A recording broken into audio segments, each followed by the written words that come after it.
Destined One, Black Myth Wukong is finally here, and while the game features an incredibly flexible skill system, there's no doubt some skills are a cut above the rest. My name is Kodiak, this is Legacy Gaming, and after dozens of hours with the game, I'm here to share some of the best skills you can invest in early. To be clear, when I say the skill system is flexible, I mean it. As you level up, you can allocate any new sparks no matter where you are in the world. At any of the checkpoints, also known as shrines, found throughout your adventure, you can reignite your sparks, which allows you to reallocate all of your skill points for free.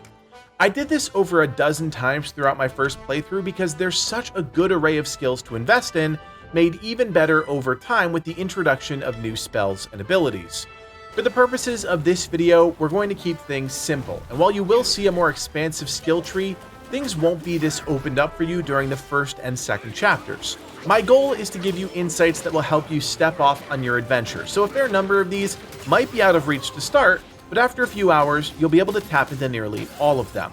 We're going to start in the first category, Foundation, which is a bit boring, but essential towards building, well, a foundation. In the stamina column, I recommend allocating 2 points into Simian Agility, which reduces the stamina cost required to dodge. There is no parry or block mechanic in the game as a baseline, so you'll spend most of your time dodging, which is why this is a no-brainer. You can also follow this path down and pick up Deft Evasion, which makes your initial dodge have increased distance. Both of these are drivers to the Composure skill, which allows you to dodge while still maintaining your light attack combination. This is essential for squeaking out that extra little bit of damage because the attacks at the end of your combination hit harder, so being able to dodge while still dealing maximum damage is huge. In the martial arts column, I find that only a couple skills are worth investing in at all. Swift Engage is surprisingly good as it allows you to close the gap much easier with enemies, and I found this to be helpful throughout my entire playthrough. Effortless Finisher is also a must-get as it grants focus on the second attack of your light combination. Focus, for those that might not know, is what's required to use your heavy attacks, so the quicker you can accumulate the resource, the more damage you can do. In the survival column, you could honestly pick up anything. These are your typical increased health or increased stamina, and as you level up, you'll gain access to an increasing pool of options. Quite frankly, you'll want to allocate points into these skills based on your own needs and playstyle. If you're someone that finds the game a bit too punishing early on, then load up on HP. If you're like me and want to maximize offense, then you can load up on critical hit chance. It's really up to you.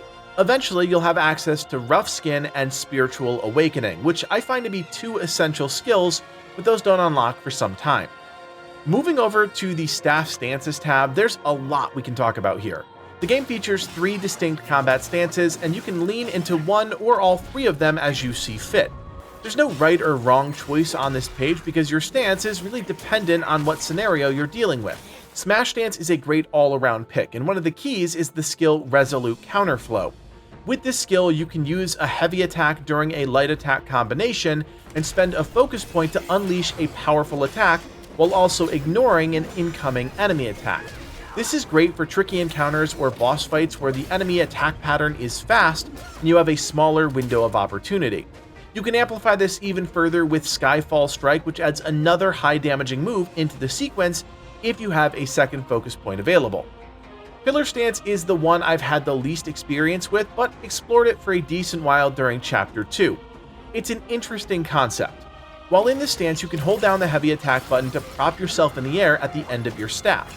The more focus you have, the higher your staff extends, and when released, you slam it into the ground, dealing damage. The kicker is you can't take damage when elevated, but if enemies hit the staff, your stamina will drain, and if depleted, you'll fall. Additional skills like Sweeping Gale and Churning Gale add some interesting AoE to the stance, which some might find useful, but in my opinion, this is the least attractive of the 3 options. The final stance, Thrust, has been my go-to for a majority of the game. While in this stance, you can hold the heavy attack button to build focus. When released, you stab out with your staff, which magically extends, hitting enemies that would normally be out of reach. One of the first skills, Offense is Defense, even gives you a tactical retreat, which allows you to jump backwards during a light attack combination, and then follow it up with another heavy attack. There's a bit of a learning curve here as the timing is weird, it's slower than you might think, but once you figure it out, it's powerful. There are also some general skills on the left side of this page that aren't aligned to a particular stance, and I definitely recommend Exhilaration, which grants you some health whenever you spend focus. Versatility is another great skill that increases the damage dealt during all varied combos. This means if you're using both light and heavy attacks, you're going to see an increase in damage. Ultimately, what stance you choose to use is up to you, but do yourself a favor and at least try them all, because they're quite fun to play around with. Moving into the Mysticism tab, we're only going to focus on Immobilize because it's the first spell you learn within an hour of playing the game. This was and still is my bread and butter during combat, and I heavily invested in this during my playthrough. Crash is a must pick because it increases the damage an enemy takes while immobilized. Stagnation is another great pickup, which essentially banks some additional time on your next immobilize so long as you're hitting the current target. Truthfully, I would invest in this entire tree, that's just me, but that goes to show how powerful immobilize really is. The alteration tree is a bit unique in that the two early to mid-game spells, Cloud Step and Rock Solid, are very different. If you want an ability that's more outright offensively focused, then you can go with Cloud Step. But if you want an on-demand parry ability that grants you focus, well, you should choose Rock Solid. For most of my playthrough, I went with Rock Solid because it's on a low cooldown, doesn't cost a lot of mana, and if you actually land the parry, you gain focus. Because almost all of Rock Solid's skills only cost 1 spark, I invested in all of them because they just make the ability better across the board.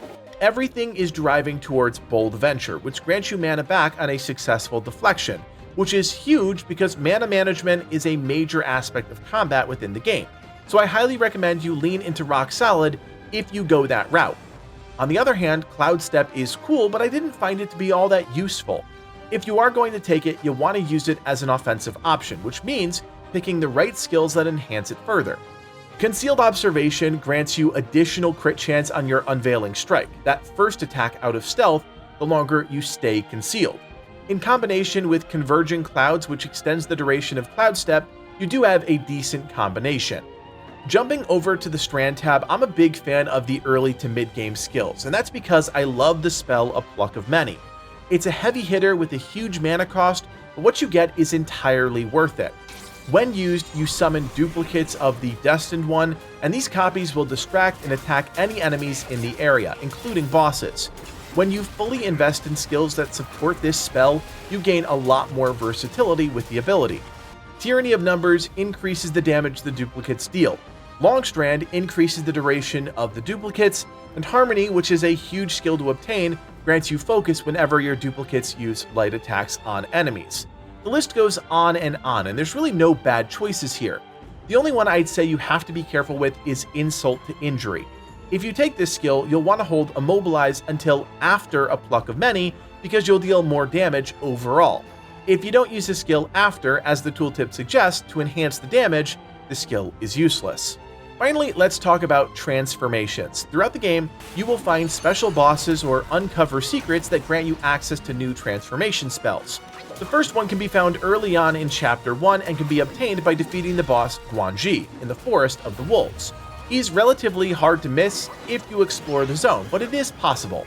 Transformations allow you to completely turn into a new being and adopt a new moveset. The transformation skills all aim to make you stronger during that change. In the middle of the screen are skills that directly impact one specific transformation.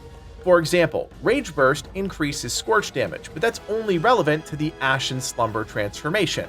At the bottom of the screen are skills that enhance your spell regardless of which transformation you have equipped. You can invest in each of these 6 times, which is quite the resource sink, but if you find that transformations are a huge part of your build, then it's worth it. While I personally like transformations, I find them fleeting and choose to spend my sparks on other aspects of my build that better aid me over the course of an entire fight, not just during a few select moments. So there you have it, some insights into skills and some of the best options if you're just starting out in Black Myth Wukong. Friends, we've got a lot more to talk about over the days and weeks ahead, so if you want more guides like this in your feed, do me a solid, hit that thumbs up, and consider subscribing. My name is Kodiak, and from everyone here at Legacy Gaming, thanks for watching, and play on.